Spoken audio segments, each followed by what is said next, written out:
भूल भुलैया 1 में जो अक्षय कुमार करता है, उसके घर परिवार, पड़ोस, मोहल्ला, गाँव से जाके पूछता है, वो जीवन इतिहास विधि का प्रयोग करता है।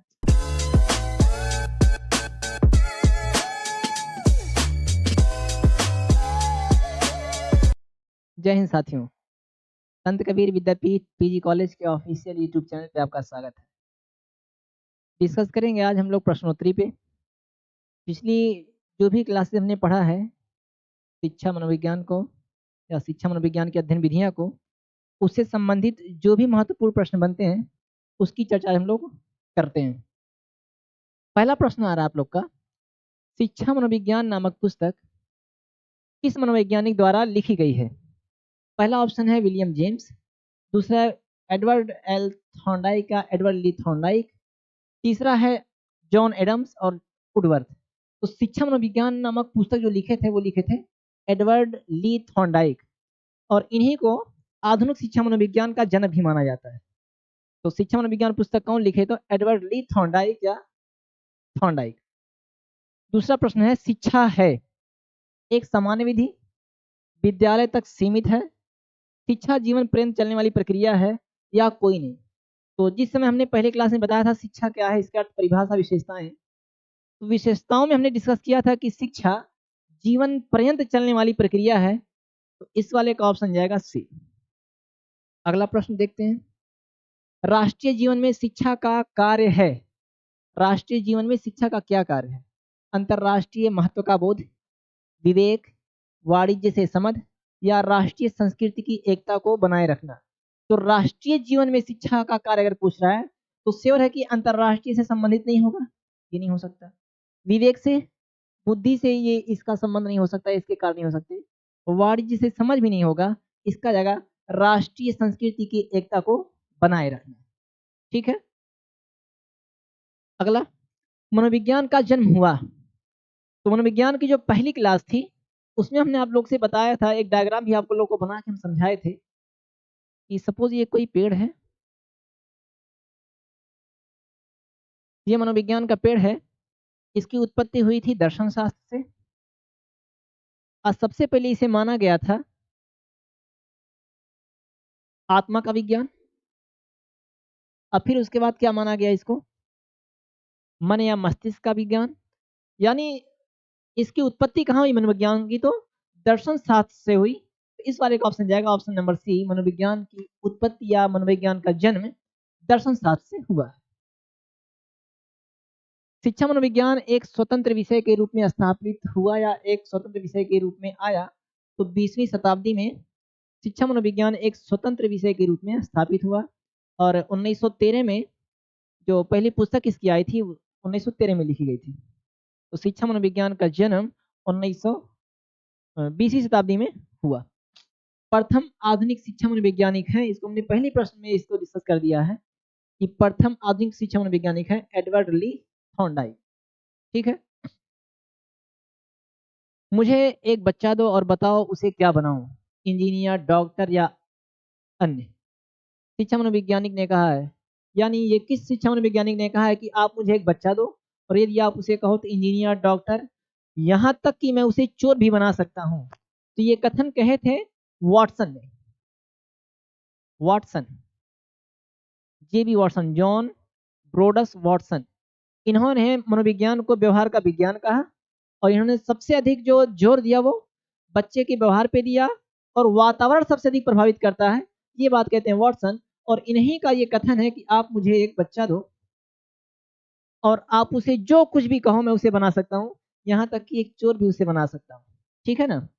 अगला क्या है, एजुकेटम शब्द विकसित हुआ। तो आप लोग को पता था कि एजुकेशन जो है, एजुकेशन लैटिन भाषा के, लैटिन भाषा के एजुकेटम से बना है। तो वही ये पूछ रहा है कि एजुकेटम शब्द विकसित हुआ है तो कहाँ से? लैटिन भाषा से। इसका ऑप्शन नंबर जाएगा बी। ग्रीक नहीं होगा, यूनानी नहीं होगा, जर्मन प्रकाशन नहीं होगा, कौन सा होगा? तो लैटिन। अगला क्या है, शिक्षा वह है जो मुक्ति दिलाए, यह मत किसका है? तो जिसमें आप लोग दर्शन पढ़ेंगे या मैम का दर्शन का पहला क्लास चला है उसमें मैम ने डिस्कस किया है, आप लोग नहीं देखें तो जाके देख सकते हैं। उसमें शंकराचार्य जी का एक कथन आता है, गुरु शंकराचार्य जी का, स विद्या या विमुक्तये, स विद्या या विमुक्तये, स विद्या, विद्या वह है या विमुक्तये जो मुक्ति दिलाए। तो ये कथन किसका है? तो गुरु शंकराचार्य जी का है। तो शिक्षा वह है जो मुक्ति दिलाए, यह किसका मत है? तो ये मत है शंकराचार्य जी का, ऑप्शन नंबर डी। अगला उपनिषद का विषय है। तो देखो उपनिषद का विषय, उपनिषद का विषय है दर्शन,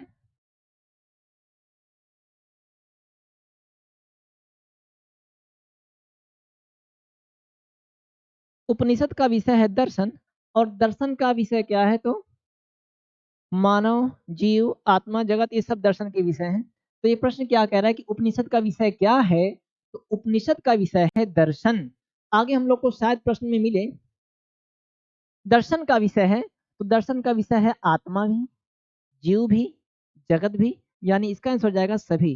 दर्शन माने देखना, हम जो कुछ भी देखें वो सब क्या है? दर्शन है।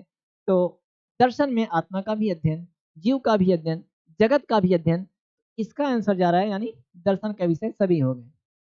तो उपनिषद का विषय दर्शन, दर्शन का विषय आत्मा, जीव, जगत, सब कुछ। अगला, स्वस्थ शरीर में स्वस्थ मस्तिष्क का निर्माण होता है, यह कथन किसका है? तो ये कोटेशन का क्वेश्चन है, बहुत ही फेमस कथन ये अरस्तु जी का, कि एक स्वस्थ शरीर में ही स्वस्थ मस्तिष्क का विकास होता है। मनोविज्ञान आचरण एवं व्यवहार का यथार्थ विज्ञान है, यह कथन किसका है?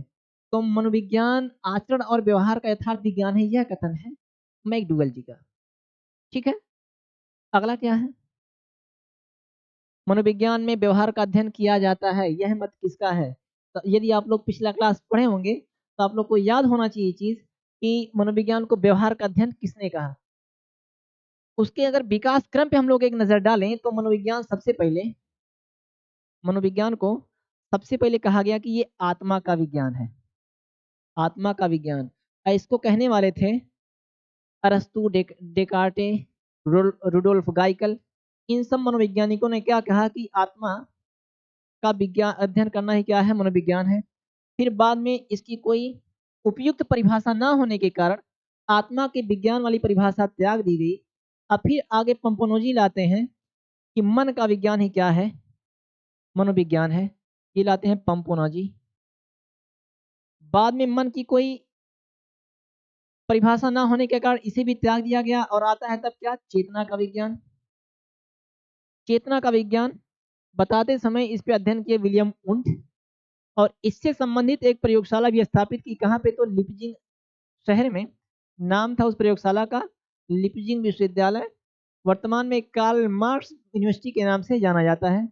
इन्होंने यहाँ पे अंतर्दृष्टि या अंतरदर्शन विधि से आत्मा पे अध्ययन किया। और मनोविज्ञान की स्थापित होने वाली सबसे पहली प्रयोगशाला कौन थी? यही 1879 में। इसके द्वारा? तो विलियम उंट के द्वारा। इसके बाद भी, उसके बाद तब मनोविज्ञान का अगला जो स्वरूप आता है वो क्या आता है? व्यवहार का विज्ञान। इसे लेकर आते हैं कौन? तो आपके वाटसन महोदय। वाटसन महोदय। इस प्रश्न में क्या पूछा है? मनोविज्ञान में व्यवहार का अध्ययन किया जाता है, किसका कथन है या किसका मत है? तो व्यवहार का अध्ययन करना मनोविज्ञान है, किसने कहा था? तो वाटसन। इसमें कौन सा जाएगा? विलियम जेम्स नहीं भाई, अरस्तु, प्लेटो नहीं, वाटसन। ठीक है, अगला, बाल मनोविज्ञान के अनुसार शिक्षा के क्षेत्र में मुख्य स्थान है बालक का, अध्यापक का, अभिभावक का या प्रशासक का। तो बाल मनोविज्ञान के अनुसार शब्द से ही स्पष्ट है, बाल मनोविज्ञान। अगर बाल मनोविज्ञान है तो इस मनोविज्ञान के केंद्र में कौन होगा या इसमें मुख्य स्थान किसका होगा? जाहिर सी बात है, बाल मनोविज्ञान है तो मुख्य स्थान बालक का ही होगा, तो ऑप्शन नंबर ए। अगला, शिक्षा मनोविज्ञान में अध्ययन होता है। शिक्षा मनोविज्ञान में हम किसका अध्ययन करते हैं? पीछे क्लास हमने डिस्कस किया है, अगर आप लोग को ध्यान होगा तो देखो, व्यवहार का अध्ययन करना, मनोविज्ञान कहलाता है।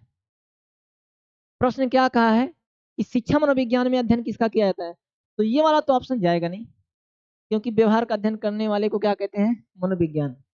व्यवहार के परिमार्जन, तो आप लोग आगे आप लोग पढ़ोगे कि व्यवहार के परिमार्जन का जो अध्ययन होता है या व्यवहार में परिमार्जन जो होता है वो कहलाता है अधिगम या सीखना, लर्निंग। ठीक है, ये भी नहीं हो सकता। व्यवहार के परिमार्जन के लिए व्यवहार का अध्ययन, ये क्या है, शिक्षा मनोविज्ञान है, तो इसका ऑप्शन नंबर जाएगा सी।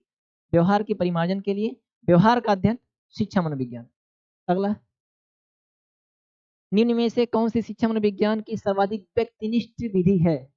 देखो, शिक्षा मनोविज्ञान की अध्ययन विधियों में हम लोग पढ़े थे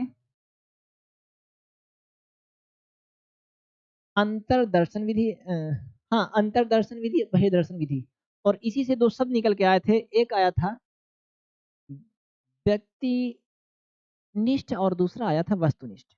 एक आता है व्यक्तिनिष्ठ, व्यक्तिनिष्ठ, और दूसरा आता है वस्तुनिष्ठ, वस्तुनिष्ठ। तो व्यक्तिनिष्ठ क्या होता है, जो कुछ भी सूचना हम लेना चाह रहे हैं, जिस किसी व्यक्ति के बारे में हम अध्ययन कर रहे हैं, अगर सूचना उससे डायरेक्टली लिया जाता है तो वो कहलाता है कौन सी विधि, व्यक्तिनिष्ठ विधि। और जिस किसी व्यक्ति के बारे में हम अध्ययन कर रहे हैं या जिसके व्यवहार का जानने का प्रयास कर रहे हैं, सूचनाएं डायरेक्टली उससे ना लेके किसी माध्यम के द्वारा अगर लिया जाता है, किसी वस्तु का प्रयोग किया जाता है, तो वो कहलाता है कि वस्तुनिष्ठ विधि। तो जहां सूचनाएं डायरेक्टली जिसका अध्ययन कर रहे हैं उसी से मिले तो वह व्यक्तिनिष्ठ विधि, और डायरेक्टली उससे ना लेके किसी दूसरे वस्तु का सहारा लेके सूचनाएं लिया जाए तो वस्तुनिष्ठ विधि। पूछा क्या है, व्यक्तिनिष्ठ विधि क्या है, तो एक होती है अंतरदर्शन विधि, अंतरदर्शन विधि, दूसरा आता है बहिर्दर्शन विधि। अंतरदर्शन विधि में क्या आता है, व्यक्ति अपने व्यवहार का खुद जानकारी देता है, बहिर्दर्शन में किसी दूसरे के व्यवहार को देख के सूचना लिया जाता है। तो व्यक्तिनिष्ठ विधि में क्या होता है, अंतरदर्शन विधि ही व्यक्तिनिष्ठ है। अंतरदर्शन में व्यक्ति अपने व्यवहार के कारणों को बताता है, यानी पूर्णतः जो सूचना दे रहा है उसी के माध्यम से सूचना आएगी, बीच में किसी वस्तु का प्रयोग नहीं किया गया। अंतरदर्शन विधि कैसी है, तो सर्वाधिक व्यक्तिनिष्ठ है। ठीक है ना। अगला, मनोविज्ञान का शिक्षा के क्षेत्र में सबसे बड़ा योगदान क्या है, विषय केंद्रित शिक्षा, शिक्षक केंद्रित शिक्षा, क्रिया केंद्रित शिक्षा या बाल केंद्रित शिक्षा। तो मनोविज्ञान का शिक्षा के क्षेत्र में सबसे बड़ा योगदान जो है वो क्या है, बाल केंद्रित शिक्षा। शिक्षा वो दी जाए जो बच्चा चाह रहा है या बच्चों की आवश्यकता को देख के शिक्षा दिया जाए, यानी शिक्षा कैसी है, बाल केंद्रित शिक्षा। ठीक है ना। ये किसकी देन है, तो मनोविज्ञान।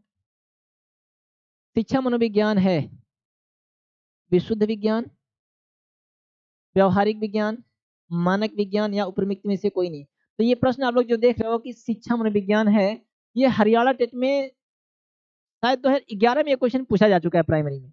तो शिक्षा मनोविज्ञान जो है ये मानक विज्ञान है, विशुद्ध विज्ञान नहीं है, व्यवहारिक विज्ञान नहीं है, कैसा है, मानक है, क्योंकि शिक्षा मनोविज्ञान के कुछ मानक होते हैं, तो इस वजह से ये शिक्षा मनोविज्ञान मानक विज्ञान है। अगला, मनोविज्ञान शिक्षा का आधारभूत विज्ञान है, यह कथन किसका है। तो मनोविज्ञान शिक्षा का आधारभूत विज्ञान है, यह कथन है स्किनर महोदय का। देखिए, कोटेशन के जितने भी क्वेश्चन होते हैं उसके जो कीवर्ड्स होते हैं वही आप लोग को पकड़ना होता है, और इसके अलावा इसका कोई भी इलाज नहीं होता है। आप लोग के पास जो कोई भी बुक हो उसमें जितना भी कोटेशन हो सब आप लोग याद कर लीजिए, उस सब कम ही रहेंगे। ठीक है ना, उसमें कुछ समझने वाली चीज नहीं होती है। अगला क्या है, विकासात्मक मनोविज्ञान में जीवन का अध्ययन किया जाता है गर्भकाल में, जन्म से, किशोरावस्था में या जीवन पर्यंत। तो देखो, विकासात्मक मनोविज्ञान, मनोविज्ञान जिसे हम पढ़ा रहे थे उसमें मनोविज्ञान की शाखाओं का की चर्चा किए थे। एक आता है विकासात्मक मनोविज्ञान, विकासात्मक मनोविज्ञान, और दूसरा आता है बाबू बाल मनोविज्ञान, बाल मनोविज्ञान। तो विकासात्मक मनोविज्ञान में होता क्या है, जन्म से लेकर किशोरावस्था या उसके विभिन्न अवस्थाओं का अगर अध्ययन किया जा रहा है तो विकासात्मक मनोविज्ञान। लेकिन यदि वहीं बाल मनोविज्ञान की चर्चा आएगी तो बाल मनोविज्ञान गर्भकाल से या गर्भावस्था से किशोरावस्था किशोरावस्था तक की अवस्थाओं का अध्ययन करता है।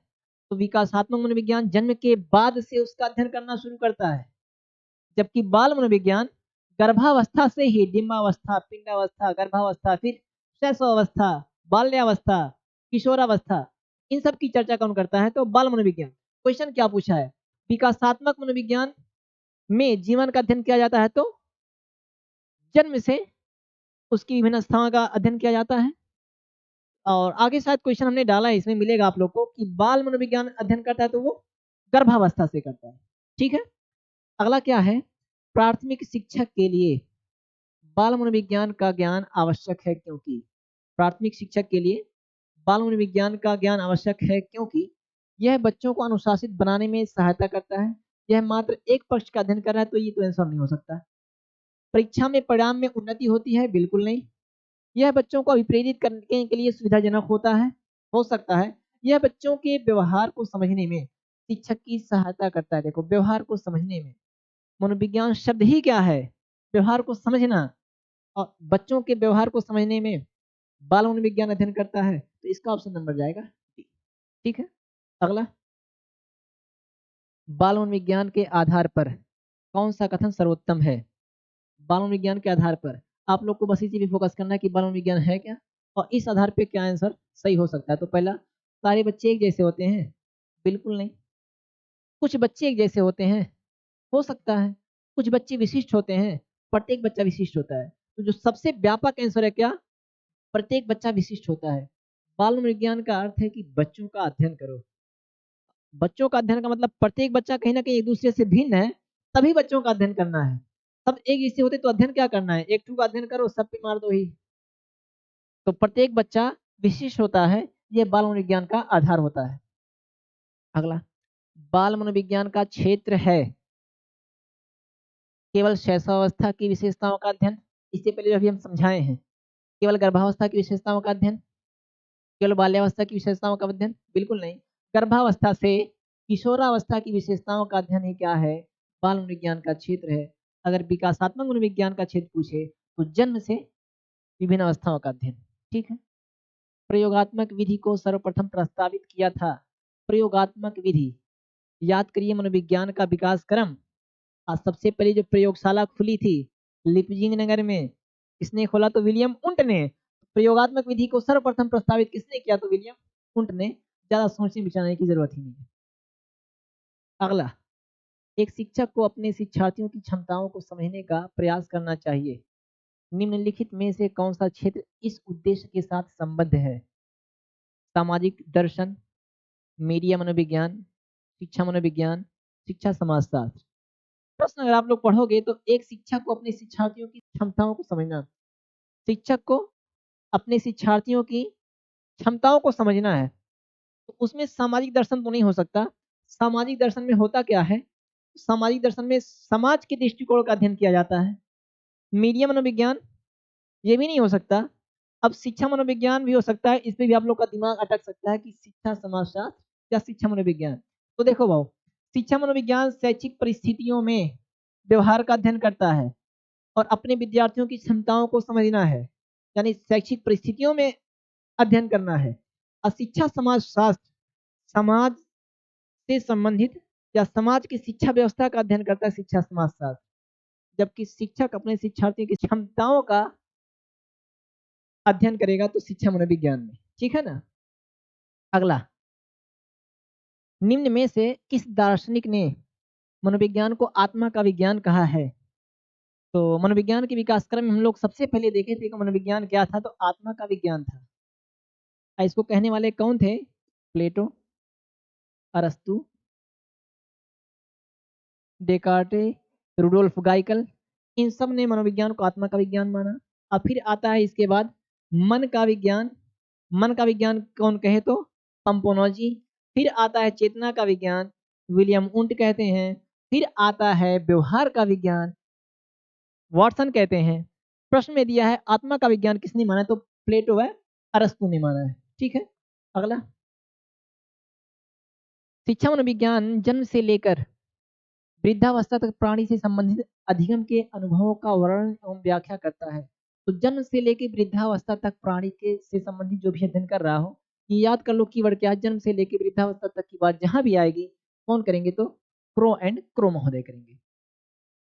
अगला, मनुष्य की ज्ञानेंद्रियां आंख, कान, नाक, जीवा एवं त्वचा मन के किस भाग में काम करती हैं? तो मन के ये चेतन भाग में काम करती हैं। देखो, नाक, कान, आंख, जिह्वा एवं त्वचा, ये जो पांचों इंद्रियां हैं, इनसे जो ज्ञान हम लोग को जाता है वो हम हमारे चेतना में जाता है। तो वही ये क्या कह रहा है कि किस भाग में काम करती हैं, तो चेतन भाग में काम करती हैं। मन की तीन प्रवृत्तियां हैं, इद पराग पराहम वसम, इदम अहम पराहम, देवी प्रा असुरी। आइए देखते हैं।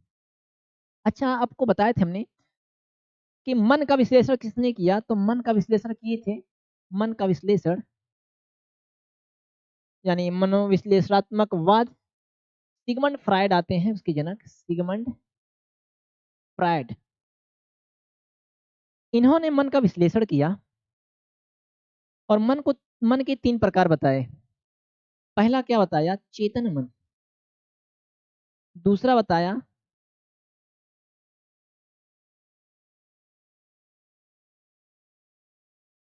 पहला ये बताते हैं चेतन मन, दूसरा आता है अचेतन मन, और उन दोनों के बीच जो समन्वय बना के रखता है वो आता है अर्धचेतन मन। अर्धचेतन मन, और इसमें क्या आता है, तो व्यक्ति की भावनाएं, इच्छाएं, असामाजिक कार्य, अमर्यादित कार्य, जितनी भी सारी चीजें आती हैं वो किस में आती हैं, अचेतन मन में आती हैं। इसमें व्यक्ति क्या करता है, अ, प्रत्येक मन से व्यक्ति की एक पर्सनालिटी या व्यक्तित्व जुड़ा होता है। अचेतन मन से व्यक्ति का जुड़ा होता है इदम, इंग्लिश में इसको कहते हैं इड। चेतन मन से इसका जुड़ा होता है सुपर ईगो या पराहम, पराअहम, और अर्धचेतन मन से इसका जुटा होता है अहम। अहम इसको कहते हैं इंग्लिश में ईगो, इसको कहते हैं सुपर ईगो। सुपर ईगो, इसमें व्यक्ति की नैतिकता आती है, इसमें व्यक्ति का आनंद वाला पार्ट आता है, और दोनों के बीच समन्वय जो बना के रखता है वो अर्धचेतन मन समन्वय बना के रखता है। यही जो वास्तविकता का ज्ञान कराता है, ये वास्तविकता का ज्ञान कराता है। वास्तविकता, वास्तविकता, वास्तविकता को ज्ञान कराने वाली जो मन है वो अर्धचेतन मन है। उससे जुड़ा होता है व्यक्ति का ईगो। लोग कहते हैं ना कि इसको बड़ा ईगो है, वो ईगो नहीं है, उसको वास्तविकता का ज्ञान बड़ा जल्दी हो जाता है। सच में आप कहना क्या चाह रहे थे?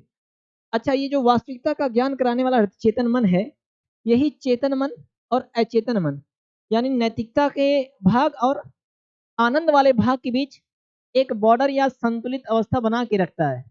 अब पागल व्यक्ति का यही डिस्टर्ब होता है, वो समझ नहीं पाता कि हमको कब अपने आनंद की बात करना है, कब नैतिकता दिखानी है, चाहे जहाँ गाली गलौज शुरू कर देता है। ये सब चीजें विश्लेषण करके कौन बताए, तो सिगमंड फ्रायड महोदय बताते हैं। अच्छा, इन्होंने एक काम और क्या किया कि इस मन की तुलना मन की तुलना बर्फ के शिलाखंड से किए, बर्फ के शिलाखंड से किए। जिस तरह एक बर्फ का शिलाखंड पानी पे तैरता हुआ तो दिखाई देता है, उसका मात्र थोड़ा सा भाग पानी के ऊपर तैरता दिखेगा, बाकी मैक्सिमम भाग पानी के नीचे होता है। सेम उसी तरह मन का भी अधिकतम भाग अचेतन मन होता है और 10% भाग क्या होता है, चेतन मन। ठीक है ना? क्वेश्चन क्या कह रहा है, मन की तीन प्रवृत्तियां कौन कौन सी हैं? तो मन की तीन प्रवृत्तियां इदम, अहम, पराहम, इद, ईगो, सुपर ईगो, यानी ऑप्शन नंबर बी। अगला, शिक्षा मनोविज्ञान, प्रत्येक बालक को समान मानकर शिक्षा का विकास, बालक को ज्ञानी मानकर शिक्षा का विकास, प्रत्येक बालक को दूसरे बालक से भिन्न मानकर शिक्षा का विकास, या इनमें से कोई नहीं। इससे पहले भी एक क्वेश्चन हो चुका है कि शिक्षा मनोविज्ञान प्रत्येक बालक को विशिष्ट मानता है, वही चीज यहाँ भी है, बस शब्द अलग है। प्रत्येक बालक को दूसरे बालक से भिन्न मानकर शिक्षा का विकास करता है शिक्षा मनोविज्ञान। निम्न में से कौन सा कथन शिक्षा मनोविज्ञान का विश्लेषण नहीं करता? शिक्षा मनोविज्ञान का विश्लेषण नहीं करता। शिक्षा मनोविज्ञान शिक्षा के सिद्धांतों एवं पद्धतियों का निर्माण करता है, ये बिल्कुल सही है। शिक्षा मनोविज्ञान विधायक विज्ञान है, सही बात है, ये सिद्धांतों का बनाता है, नए नए नियमों को स्थापित करता है। अगला, शिक्षा मनोविज्ञान में केवल खोजपूर्ण अध्ययन किया जाता है। ये केवल शब्द बड़ा घातक होता है भाई, केवल खोजपूर्ण अध्ययन नहीं करता, सामान्य अध्ययन भी करता है, प्रयोगात्मक अध्ययन भी करता है। तो ये वाला उसका विश्लेषण नहीं कर रहा है, तो ऑप्शन नंबर जाएगा सी। अगला, शिक्षा का महत्वपूर्ण अंग है बालक, शिक्षक, पाठ्यक्रम। ये तीनों शिक्षा के महत्वपूर्ण अंग हैं। आप लोगों को बताया थे कि शिक्षा एक दो ध्रुवीय प्रक्रिया है और शिक्षा एक त्रिध्रुवीय प्रक्रिया है। त्रिध्रुवीय प्रक्रिया में, दो ध्रुवीय प्रक्रिया में क्या है? एक शिक्षक और एक छात्र। और त्रिध्रुवीय प्रक्रिया में क्या होता है? छात्र, शिक्षक और पाठ्यक्रम। तो शिक्षा का महत्वपूर्ण अंग क्या है? तो उपयुक्त सभी बालक, शिक्षा और शिक्षक और पाठ्यक्रम। अगला, शिक्षा मनोविज्ञान एक विज्ञान है क्योंकि इसके नियम सार्वभौमिक होते हैं। ये बात तो सही है कि शिक्षा मनोविज्ञान के नियम सार्वभौमिक होते हैं। इसमें तथ्यात्मकता होती है, बिल्कुल सही है। वैज्ञानिक पद्धति से अध्ययन करने के कारण, ये भी सही है। यानी उपयुक्त तीनों या उपयुक्त सभी क्या है? शिक्षा मनोविज्ञान का एक विज्ञान है, उसको डिफाइन करते हैं। शिक्षा मनोविज्ञान शिक्षक के लिए किस रूप में उपयोगी है? पहला, बालक के व्यवहार को समझने के लिए। बिल्कुल, बालक को व्यवहार को समझने के लिए शिक्षा मनोविज्ञान उपयोगी है। बालक के लिए शिक्षण विधियों के चयन के लिए। ये भी बात सही है कि बच्चा किस विधि से सीखने में ज्यादा अच्छा महसूस कर रहा है, उसका चयन भी शिक्षा मनोविज्ञान के लिए शिक्षक करता है। शिक्षा मनोविज्ञान में शिक्षक करता है। मूल्यांकन विधि में भी शिक्षा मनोविज्ञान का अध्ययन किया जाता है या प्रयोग किया जाता है। उपयुक्त सभी इसका आंसर जाएगा। अगला, एक शिक्षक को मनोविज्ञान का ज्ञान आवश्यक है क्योंकि मनोविज्ञान के ज्ञान से शिक्षक को छात्र की आवश्यकता का ज्ञान होता है, छात्र के अवगुणों का ज्ञान होता है, पाठ्यक्रम का निर्माण कर सकता है। तो छात्र की क्या आवश्यकता है, इसका ज्ञान होता है शिक्षक को, इसीलिए वह उसके लिए उपयोगी है। शिक्षा मनोविज्ञान क्या है? मानव मन का अध्ययन, मानव व्यवहार का अध्ययन, शैक्षिक परिस्थितियों में मानव का अध्ययन, या शैक्षिक परिस्थितियों में मानव व्यवहार का अध्ययन। बताओ भाई, कौन सा? शिक्षा मनोविज्ञान क्या है? मानव मन का अध्ययन? नहीं भाई। मानव व्यवहार का अध्ययन? मानव व्यवहार का अध्ययन करना क्या है? मनोविज्ञान है बाबू।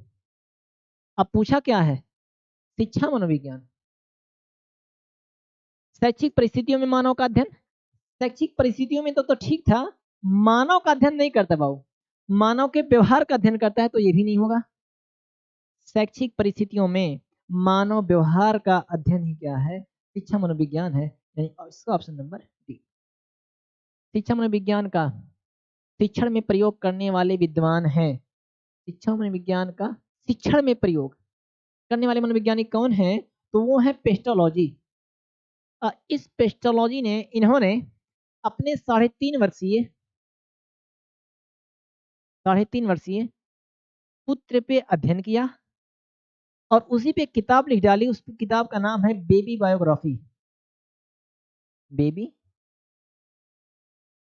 बायोग्राफी। ये क्वेश्चन भी इंपॉर्टेंट है आप लोग के लिए कि बेबी बायोग्राफी किसकी पुस्तक है? तो पेस्टोलॉजी। ये पुस्तक इन्होंने किस पे लिखी? तो अपने 3.5 वर्षीय पुत्र पे लिखी। और शिक्षा मनोविज्ञान में, शिक्षा मनोविज्ञान का शिक्षण में प्रयोग किसने किया? तो इसका भी आंसर जाएगा पेस्टोलॉजी। पेस्टोलॉजी। अगला, शिक्षा मनोविज्ञान की मान्यता है, यानी शिक्षा मनोविज्ञान क्या मानता है? प्रत्येक छात्र समान विधि से शिक्षण ग्रहण कर सकते हैं? बिल्कुल नहीं। प्रत्येक बच्चा विशिष्ट होता है, और जब प्रत्येक बच्चा विशिष्ट है तो समान विधि से अध्ययन बिल्कुल नहीं कर सकता।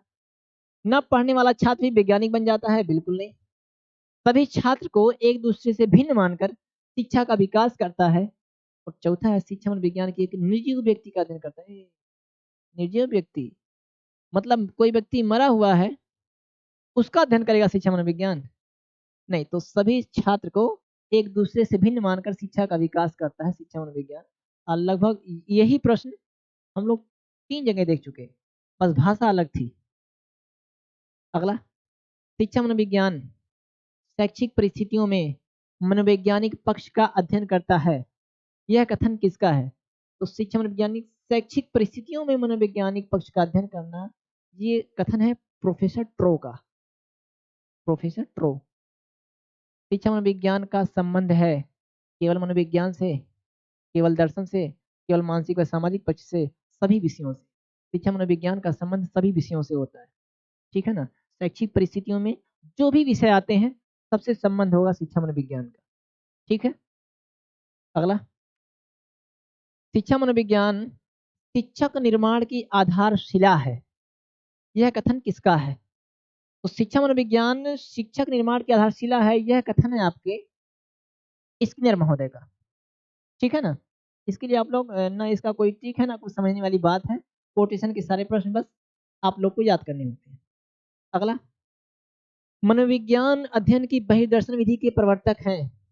बहिर्दर्शन विधि जेबी वॉटसन, हर्बर्ट, अल्फ्रेड बिने और रॉटर्स। बहिर्दर्शन विधि, बहिर्दर्शन विधि का मतलब प्रयोगात्मक रूप से देखो या बाहर से देख के बताओ, तो जेबी वॉटसन, ठीक है ना। अगला, मनोविज्ञान को विज्ञान के स्तर तक लाने का श्रेय मनोवैज्ञानिक अध्ययन की किस पद्धति को है?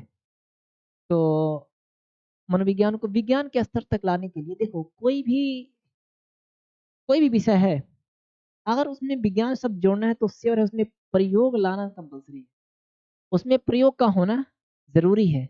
तो मनोविज्ञान को विज्ञान के स्तर तक लाने का श्रेय किस पद्धति को जाता है? तो प्रयोगात्मक पद्धति को जाता है, ठीक है। अगला, जीवन इतिहास विधि को सर्वप्रथम प्रयोग करने वाले कौन हैं? टाइडमैन। अगला, असामान्य व्यवहार के निदान व उपचार की सर्वोत्तम वैज्ञानिक विधि है। असामान्य व्यवहार के निदान व उपचार, किसी व्यक्ति की का व्यवहार असामान्य क्यों है, सबसे अलग क्यों है, इसके निदान व उपचार की सर्वोत्तम विधि क्या है? निदान का मतलब होता है पता लगाना, उपचार का मतलब इलाज करना, बहुत बार डिस्कस कर चुके हैं।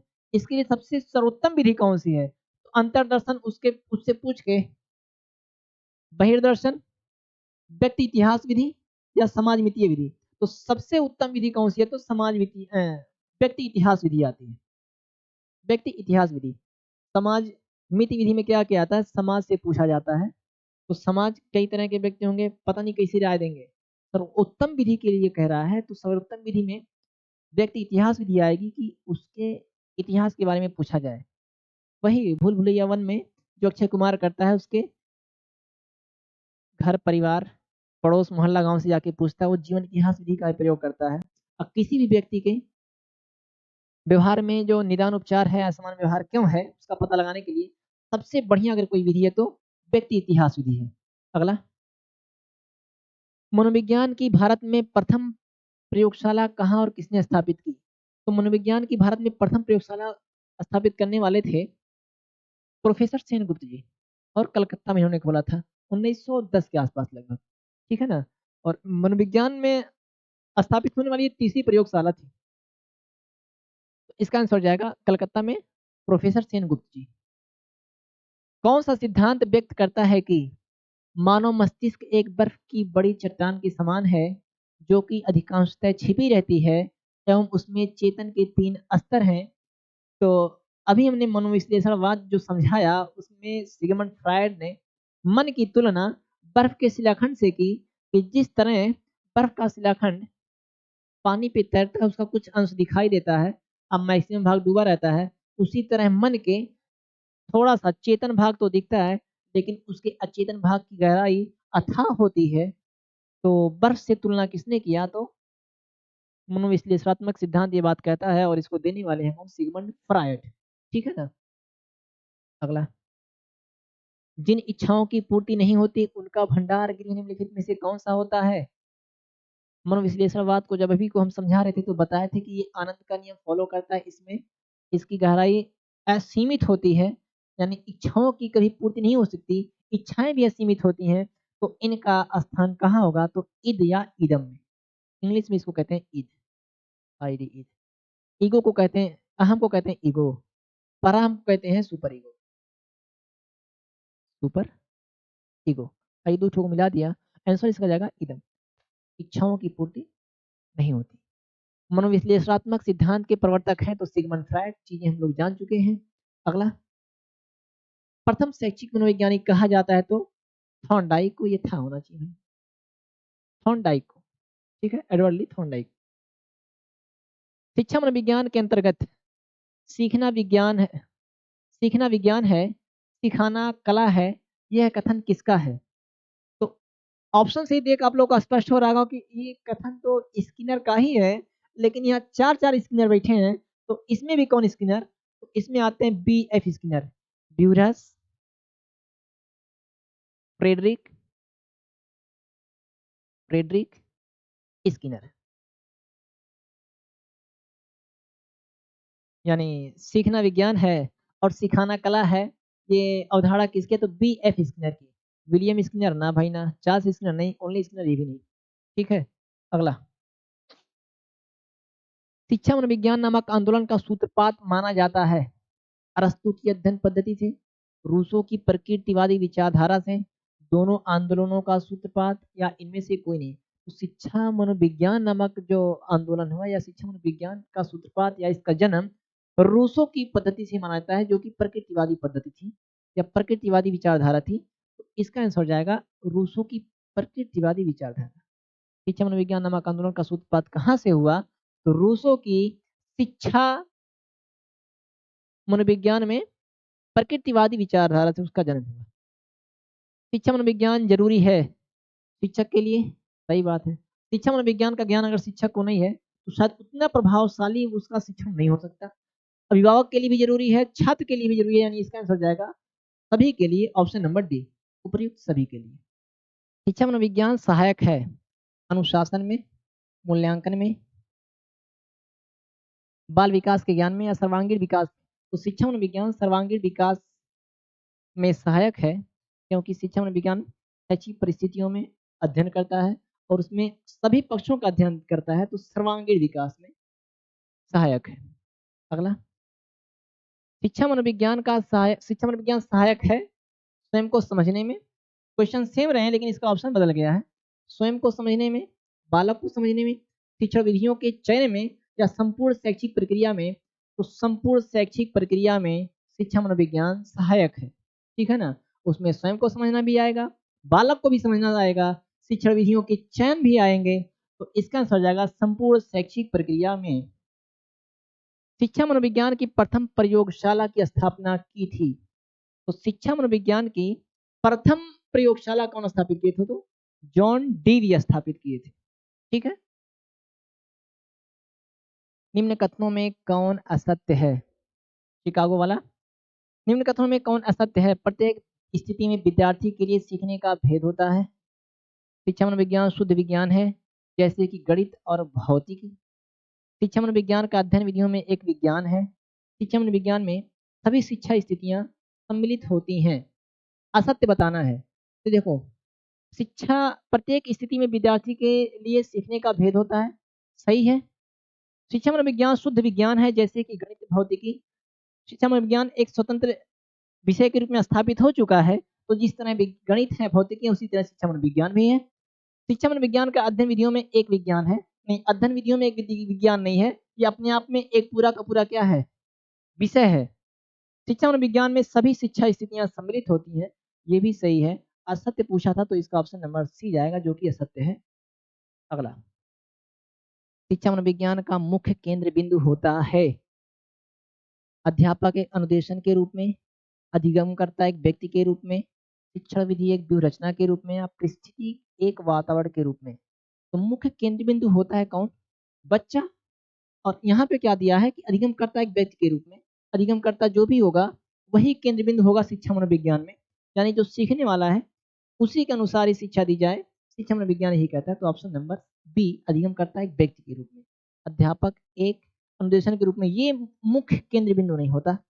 व्यूहरचना केंद्र बिंदु नहीं होती, क्योंकि व्यूह रचना उसी तरह तैयार की जाती है जिस तरह का बालक होता है या अधिगमकर्ता जिस तरह का होता है। परिस्थिति एक वातावरण के रूप में ये भी नहीं होगा तो मेन कौन सा होता है? अधिगमकर्ता। शिक्षा और विज्ञान का अध्ययन शिक्षक को इसलिए करना चाहिए ताकि छात्रों को आसानी से प्रभावित कर सके, स्वयं को समझ सके, पशुओं पर प्रयोग कर सके या शिक्षण को अधिक प्रभावी बना सके। तो इन चारों में सबसे व्यापक है क्या?